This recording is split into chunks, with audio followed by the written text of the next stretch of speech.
திருநன்னியூர் கிராமத்தில் அருள் பாலித்துக் கொண்டிருக்கும் அருள்மிகு ஸ்ரீ 18ஆம் படி கருப்பன், ஸ்ரீ வேடப்பன் சுவாமி, ஸ்ரீ கருங்காலி அம்மன் திருக்கோவிலில் இருந்து தெய்வீக இசை கடிகாரம் ஒலிக்கும் நேரம்.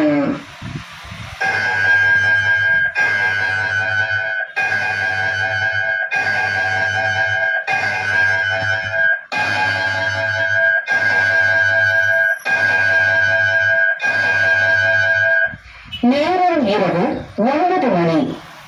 மே மாதம் 24ஆம் தேதி புதன்கிழமை. திருவாசகத்திற்கு ஒரு வாசகத்துக்கு ஒரு ஆன்றோர் வாக்கு